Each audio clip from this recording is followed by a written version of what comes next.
បាទសូមជម្រាបសួរអតិថិជនដែលប្រើប្រាស់សេវាកម្ម Netmode VPN Wi-Fi ទាំងអស់គ្នា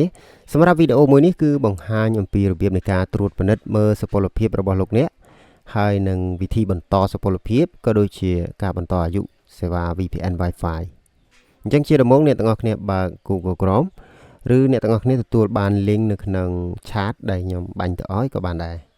យើងវាយពាក្យ www.netmodeservice.uk ហើយយើងចុចទៅមុខទៅបន្ទាប់មកយើងនឹងចូលមកដល់នៅក្នុង website របស់ Netmode Internet គ្មានដែនកំណត់តមកអ្នកទាំងអស់គ្នាក៏លេខមកខាងស្ដាំដៃខាងឆ្វេងដៃបាទសម្រាប់កុំព្យូទ័រគឺមានទម្រង់បែបនេះប្រហាក់ប្រហែលគ្នាទេហើយក្នុងកុំព្យូទ័រគឺមានទំព័រដើមពិនិត្យសុពលភាពទូទាត់ប្រាក់ហើយនឹងសេវាកម្មទាញយកអញ្ចឹងនៅក្នុងទូរស័ព្ទដៃដូចគ្នាក្នុងទូរស័ព្ទដៃយើងមានមេនុយនេះបន្ទាប់មកយើងចុចទៅលើពិនិត្យមើលសុពលភាពអ្នកទាំងអស់គ្នានឹងមកដល់កន្លែងពិនិត្យមើលសុពលភាពឲ្យអូសឡើងលើបន្តិចនៅឃើញកន្លែងដាក់ជ្រើសសេវាកម្មនៅកន្លែងនេះចុចយកកន្លែងនេះទៅអ្នកទាំងអស់គ្នាប្រើប្រាស់សេវាកម្មមួយណាអញ្ចឹងជា server ថៃឬក៏ server សិង្ហបុរីឬសហរដ្ឋអាមេរិកអញ្ចឹងលក្ខណៈនេះខ្ញុំប្រើសិង្ហបុរីអញ្ចឹងខ្ញុំជ្រើសយកសិង្ហបុរីក្រោយពីជ្រើសយកសិង្ហបុរីយើងមកពិនិត្យមើលឈ្មោះរបស់យើង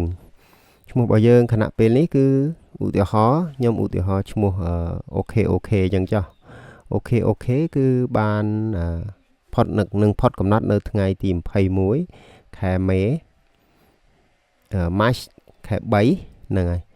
ហើយ29ថ្ងៃមានន័យថាថ្ងៃដែលដាច់គឺថ្ងៃទី21សម្រាប់ user សម្រាប់ឈ្មោះអូខេនេះឈ្មោះគឺយើងទៅមើលនៅក្នុង Netmode របស់យើងគឺមានឈ្មោះបែបនេះគឺអូខេអញ្ចឹងកន្លែងនេះមើលឲ្យត្រូវយ៉ាត់ខុសបាទឈ្មោះអូខេដាច់ថ្ងៃទី21អញ្ចឹងសល់ពេល29ថ្ងៃទៀតបណ្ដាច់អញ្ចឹងណា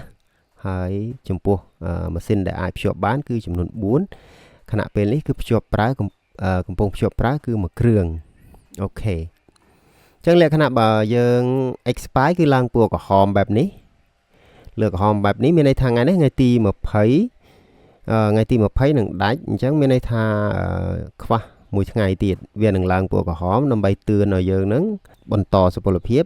គឺចេញក្រហមបែបនេះគឺមានន័យថា0ថ្ងៃគឺនេះចេញលេខ0បែបនេះគឺមានន័យថាសល់ពេល24ម៉ោងទៀតមិនមែនថា0ថ្ងៃនឹងអស់ថ្ងៃទេគឺ0ថ្ងៃហើយ24ម៉ោងនៅពេល24ម៉ោងចាំមើលខ្ញុំអាប់ដេតនៅកន្លែងនេះទៀតឲ្យមានចេញម៉ោងដែរហើយបន្ទាប់មកក្រោយពីដឹងថាខ្លួនឯងដាច់សុពលភាពហើយអ្នកទាំងអស់គ្នាអាច copy ឈ្មោះខ្លួនឯងនៅកន្លែងនេះក៏បាន copy ឈ្មោះខ្លួនឯងមកបើយើងខ្ជិលសរសេរអញ្ចឹងណាបន្ទាប់មកអ្នកទាំងអស់គ្នាឃើញប៊ូតុងលឿងនេះអត់អញ្ចឹងចុចកន្លែងនេះមកដើម្បីបន្តសុពលភាពកន្លែងនេះមកដល់កន្លែងទូទាត់ប្រាក់អ្នកទាំងអស់គ្នាអូសបន្តិចមកនឹងឃើញ QR code របស់ Netmode អ្នកទាំងអស់គ្នា scan ទៅហើយបាញ់លុយចំនួនលុយអ្នកទាំងអស់គ្នាមើលខាងក្រោមនៅកន្លែងនេះមានន័យថា2គ្រឿងគឺ$3 4គ្រឿង$5 5គ្រឿង$6ហើយតាមនឹងទៅតមកអ្នកទាំងអស់គ្នាជ្រើសបាញ់មកបើសិនអ្នកទាំងអស់គ្នាភ្ជាប់2គ្រឿងអ្នកទាំងអស់គ្នាបាញ់$3ទៅក្រោយពីបាញ់លុយរួចរាល់ហើយអ្នកទាំងអស់គ្នាចុចទូទាត់រួចរាល់អ្នកទាំងអស់គ្នាមកដល់កន្លែងនេះអ្នកទាំងអស់គ្នានឹង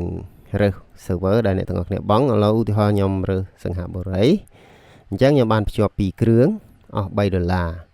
អញ្ចឹងខ្ញុំដាក់ឈ្មោះខ្ញុំចូលកន្លែងនេះអញ្ចឹងឈ្មោះដែល copy មកមិញអញ្ចឹងហ្នឹងហើយតែបើថាឈ្មោះយើងដូចឈ្មោះខ្ញុំមិញអូខេអញ្ចឹងខ្ញុំដាក់អូខេមកហើយចំពោះ iPhone អ្នកទាំងអស់គ្នាប្រើអត់បើប្រើមានន័យថាអ្នកទាំងអស់គ្នាធ្លាប់ជាអ្នកដែលភ្ជាប់ហើយគឺអ្នកទាំងអស់គ្នាប្រកាសជាមានការភ្ជាប់រួចស្រេចហើយអញ្ចឹងចុច yes មកកន្លែងហ្នឹងឬក៏ចុចអូខេក៏បានដែរឬសេដាក់អូខេក៏បានដែរតែបើអ្នកទាំងអស់គ្នាប្រើតែ Android ទេអ្នកទាំងអស់គ្នាអាចដាក់ no អញ្ចឹងក៏បានដែរហើយបន្ទាប់មកអ្នកទាំងអស់គ្នារើសវិក័យប័ត្រនៅកន្លែងនេះខាងក្រោមនេះគឺរើសរូបភាពបងប្អូននៅពេលបងប្អូនបាញ់លុយរួចគឺបងប្អូនប្រកាសជា screenshot មានន័យថាថតវិក័យប័ត្រនឹងទុកហើយវិក័យប័ត្រដែលបានវេលុយមកខាង Netmode អញ្ចឹងអ្នកទាំងអស់គ្នាចុចកន្លែងហ្នឹងទៅចុចពឹបដើម្បីទៅរើសរូបអានេះខ្ញុំឧទាហរណ៍ថារូបហ្នឹងគឺជារូបវិក័យប័ត្រដែលបាញ់លុយឲ្យ Netmode អញ្ចឹងយើងរើសមកកន្លែងហ្នឹងមកហើយបន្ទាប់មកមើលពិនិត្យមើលឲ្យរីករាល់ 2 គ្រឿងអស់$3ឈ្មោះអ្នកប្រើកន្លែងនេះ username នេះគឺឈ្មោះអ្នកប្រើអូខេឈ្មោះអ្នកប្រើអូខេហ្នឹងហើយបើឈ្មោះបងប្អូនឈ្មោះអីផ្សេងដូចជាឈ្មោះលីដាឈ្មោះវណ្ណាអញ្ចឹងយើងដាក់តាមហ្នឹងបងប្អូនអត់ដាក់អូខេដូចវីដេអូខ្ញុំទេណាអញ្ចឹងខ្ញុំឈ្មោះខ្ញុំដាក់អូខេអញ្ចឹងហើយបន្ទាប់មកកន្លែង VTuber ID គឺខ្ញុំដាក់ថា no គឺខ្ញុំអត់ប្រើទេខ្ញុំប្រើតែAndroid តែបើមានប្រើ iPhone ដែរអ្នកទាំងគ្នាគ្រាន់តែដាក់អូខេមកបានហើយបន្ទាប់មករើសរូបហើយអ្នកទាំងអស់គ្នាចុច send order ទៅ send order នៅកន្លែងនេះពឹបពេលចុច send ពឹបវានឹងចាញ់គ្រីសខៀវមួយដែលប្រាប់ថា order send successfully អញ្ចឹងរយៈពេល1ម៉ោងអ្នកទាំងអស់គ្នាបិទអានឹងចាញ់វិញមកហើយត្រឡប់ទៅកាន់ net mode យើងវិញរយៈពេល1ម៉ោងឬក៏កន្លះម៉ោងអីអ្នកទាំងអស់គ្នាចូលមកពិនិត្យសុពលភាពម្ដងទៀតដើម្បីឲ្យប្រកាសថា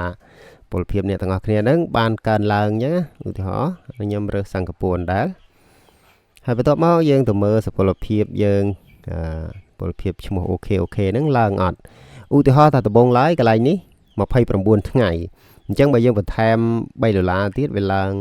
30ថ្ងៃទៀតអញ្ចឹងគ្រប់ពេលដែលយើងទិញគឺ30ថ្ងៃស្មើនឹងអត់គិតខែទេគឺមានន័យថាទិញម្ដងគឺបាន30ថ្ងៃអញ្ចឹងកន្លែងនេះនឹងឡើង59ថ្ងៃអានេះខ្ញុំឧទាហរណ៍ប៉ុន្តែខ្ញុំអត់បាន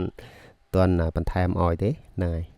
នេះគឺជាវិធីបង់លុយសម្រាប់កម្មវិធី Net Mode អរគុណសម្រាប់ការតាមដានទស្សនានិងប្រើប្រាស់សេវាកម្ម Net Mode Service